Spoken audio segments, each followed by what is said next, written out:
Picture yourself in the wheelhouse of an oil tanker the size of 4 football fields, 2 million barrels of crude beneath your feet. You're moving at a crawl through one of the most congested, most dangerous 20 miles of water on the planet. Your radar screen is alive with contacts, and somewhere in that mess of signals and surface clutter there is a wooden fishing boat, small, ordinary, the kind of boat that has worked these waters for 1,000 years, and you have no idea, none, whether the men aboard are fishermen heading home or whether that boat has no crew at all, packed stem to stern with explosives, being steered toward your hull from a signal sent off the Iranian coastline. You cannot tell from radar. You cannot tell from binoculars. You cannot tell from anything on that bridge. That's the Strait of Hormuz in March 2026. And that single, terrifying uncertainty has done something that no missile strike, no sanctions package, no diplomatic ultimatum has managed to accomplish. It has shut down 20% of the world's entire oil supply. This is not a Pentagon war game scenario. This is not a think tank projection about a future threat environment. As of right now, commercial traffic through the Strait of Hormuz is down 90% from normal volume. The International Energy Agency has authorized the largest emergency oil reserve release in recorded history, 400 million barrels, just to keep global energy markets from going into freefall. American gas prices jumped 50 cents a gallon within days of this conflict igniting. Oil crossed $100 a barrel, and the United States Navy, the most powerful maritime force ever assembled by any civilization in human history, has publicly declined near-daily requests from commercial shipping companies for escort protection through the strait, because privately its own commanders acknowledge something no admiral wants to say at a podium. They do not have a clean answer for a 20-foot wooden fishing boat packed with explosives. Stay with this story, because the details of how this happened are more precise, more calculated, and more alarming than anything the headlines have captured. March 1st, the opening announcement. It started with a distress report that the United Kingdom Maritime Trade Operations Center was not expecting.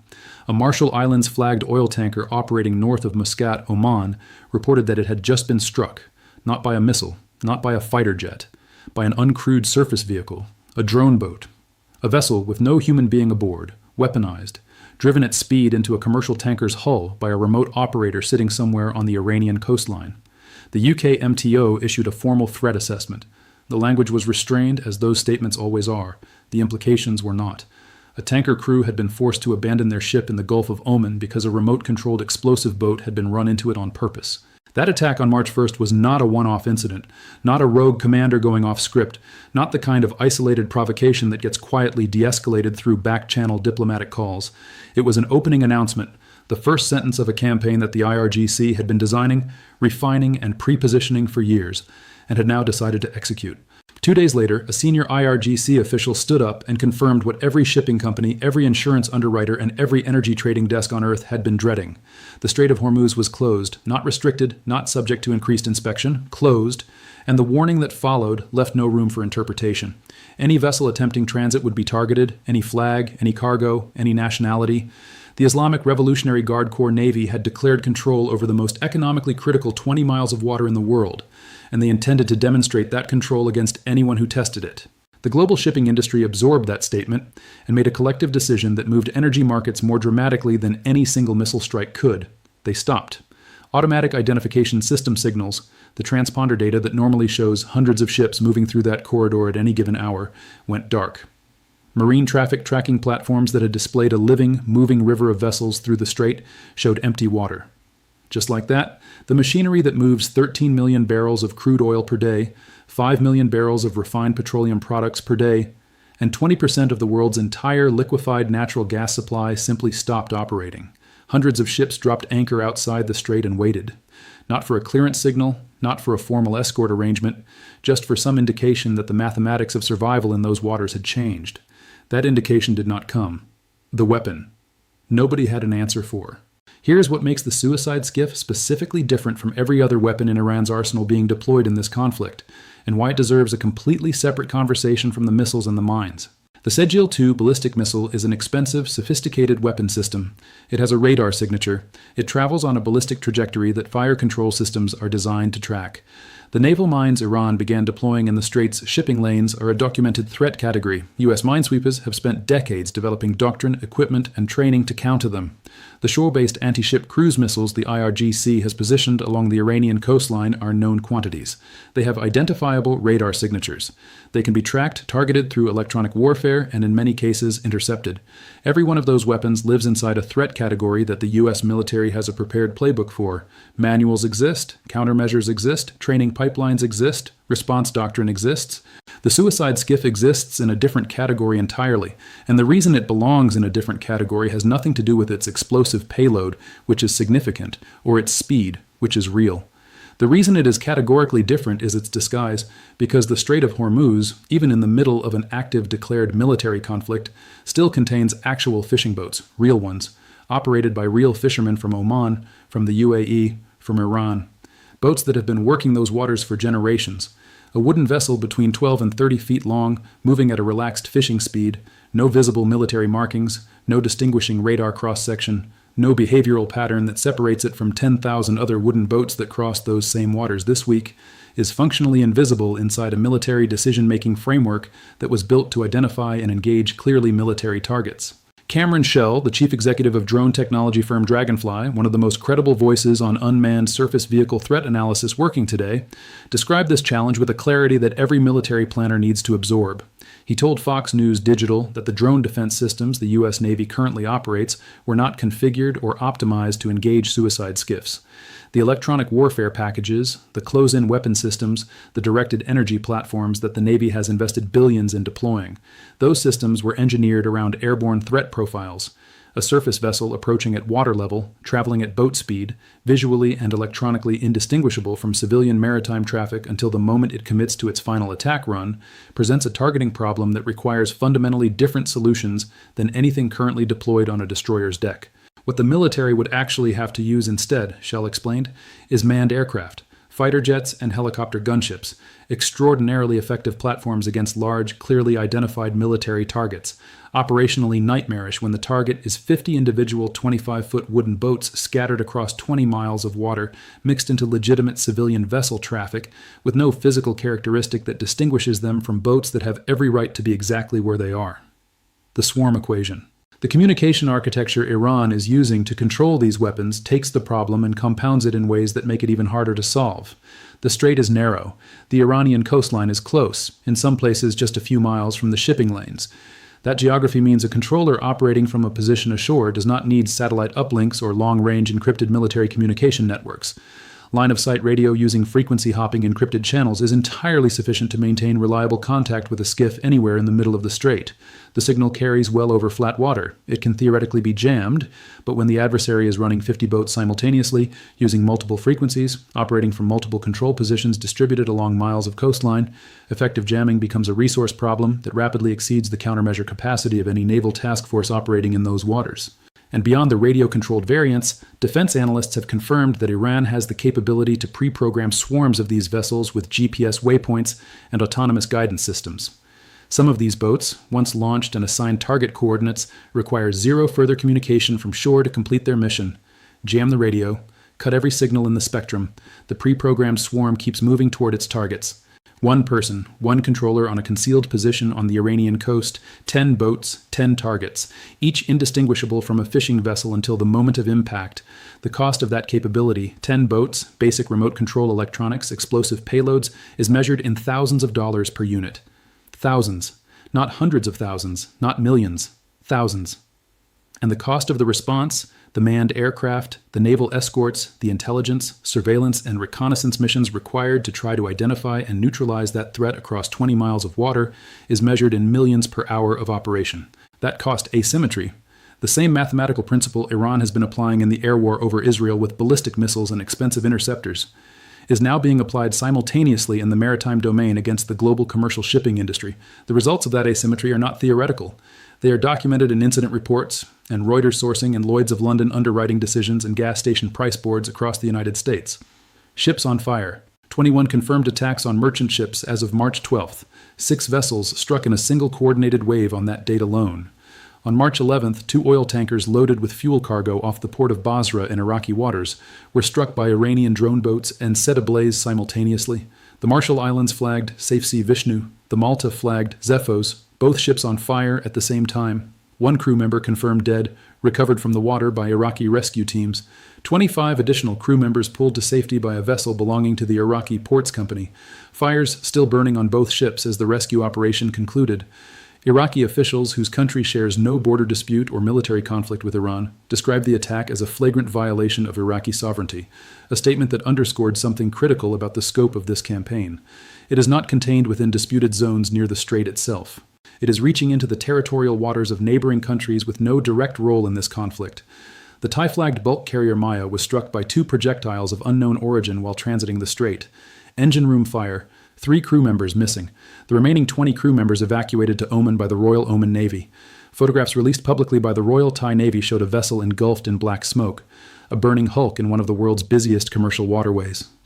The U.S.-flagged STA Imperative was struck twice at the port of Bahrain. A port worker was killed, 2 others were wounded.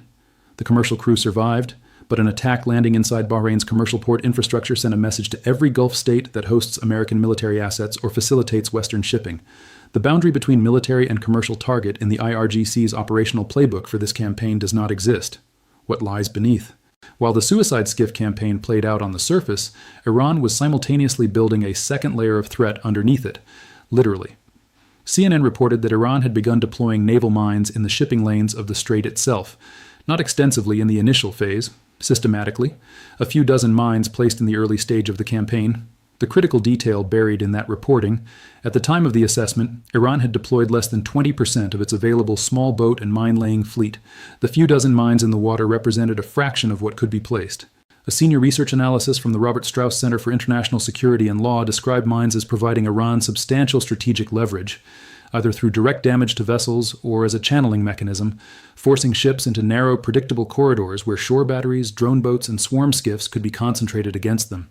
Iran's cataloged mine inventory includes contact mines, influence mines triggered by magnetic or acoustic signatures, and rising mines that sit dormant on the seabed until a ship passes overhead. The Russian-designed MDM-6 bottom mine in Iran's inventory carries an 1,100-kilogram warhead. A single successful deployment of that weapon against a loaded supertanker in a confined waterway is not a shipping incident. It is a global oil supply event. The U.S. military identified the Iranian platform designated the Makran, a converted Aframax-class tanker assessed to have capacity for roughly 1,500 mines, as a core asset of Iran's mine warfare ecosystem. On March 10th, U.S. Central Command struck and destroyed 16 Iranian mine-laying vessels. Footage was released publicly. It was a real tactical success, but the same reporting that confirmed those strikes made clear that the mine-laying capability was far from neutralized. The vessels destroyed represented a portion of the available fleet. The mines already in the water were still there, and systematic mine clearance operations in a strait where shore-based missiles, drone boats, and armed surface vessels remain simultaneously active creates a risk equation that makes sweeping operations nearly impossible before the broader threat environment is substantially reduced. Trump publicly demanded that Iran remove every mine it had placed. He warned of military consequences at a level never seen before if the demand was not met immediately. The IRGC's response was to sink 2 more vessels and fire on additional ships attempting to transit.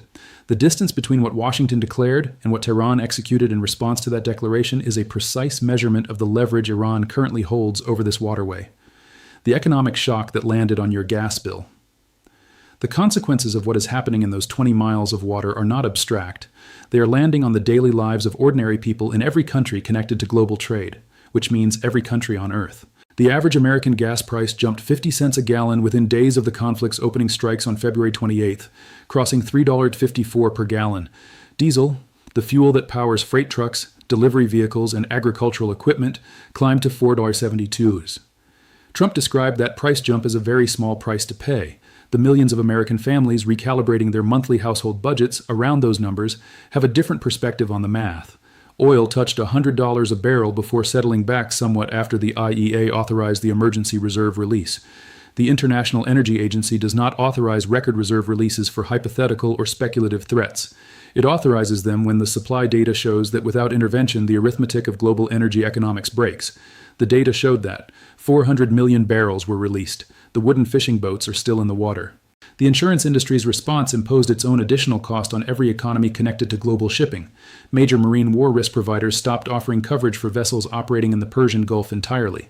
Lloyd's of London's Joint War Committee extended its high-risk maritime area classifications to include waters around Oman well outside the strait itself.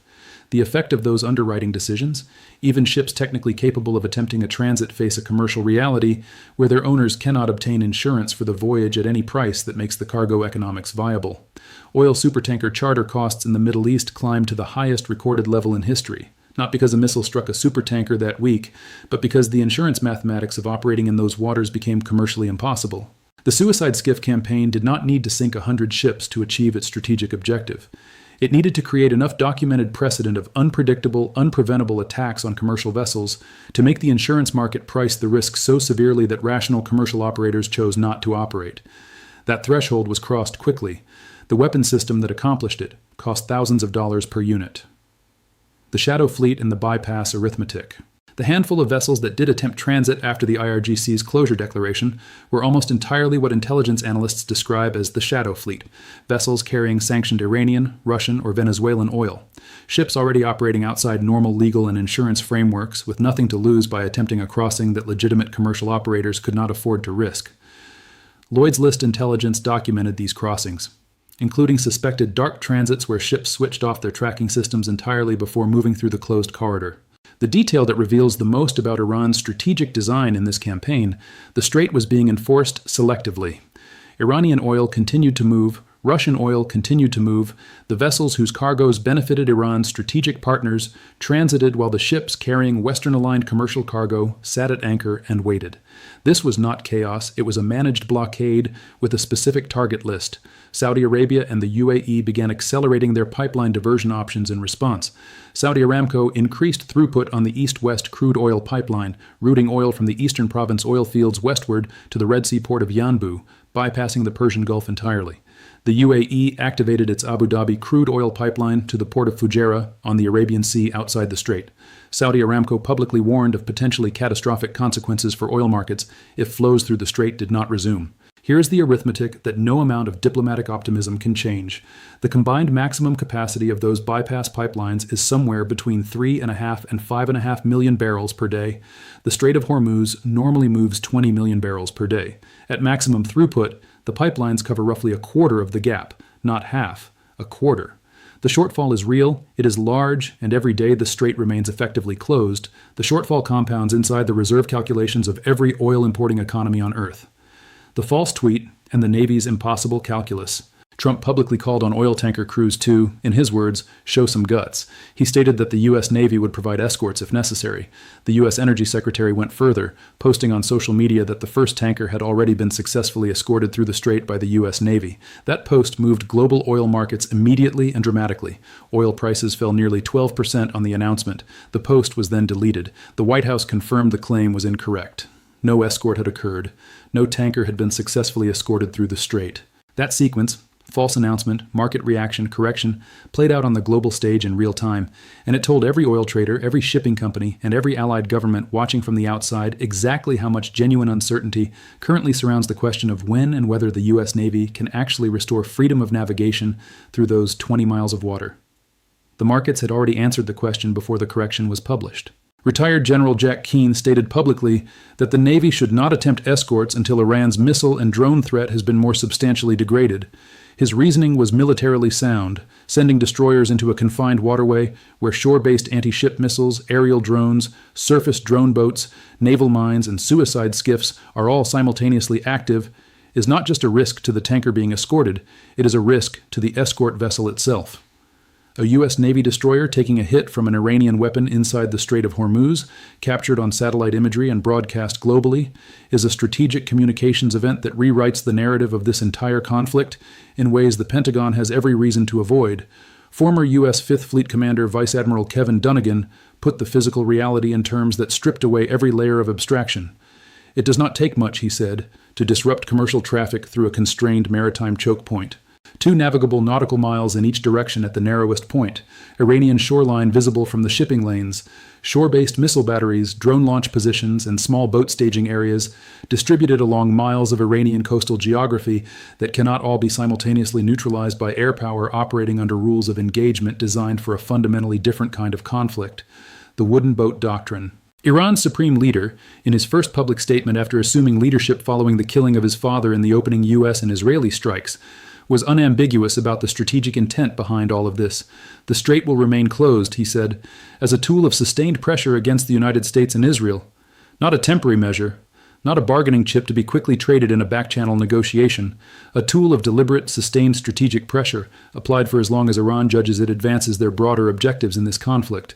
And the weapon system, most central to making that closure credible, most central to making any attempted reopening operationally costly, diplomatically complicated, and militarily unpredictable, is not the Sejil 2.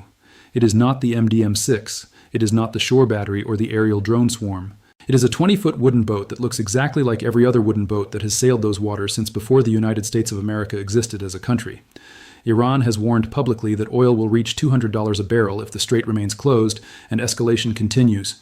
The IEA released a record 400 million barrels of emergency reserves specifically to prevent that scenario from materializing. It was required because a collection of wooden boats packed with explosives had closed 20 miles of water, and the most powerful navy in the history of human civilization could not reliably identify which boats to stop. That sentence should stay with every person watching this for as long as this conflict continues, because the implication isn't just military, it is economic, it is political. It is a statement about the real limits of trillion-dollar defense budgets when the adversary has spent decades studying exactly where those limits are, and spent years building a strategy precisely around the gaps they found. The gap they found is 20 feet of wood and wire and explosive, floating in 20 miles of water, looking like it belongs there, looking like it has always been there, looking like nothing at all.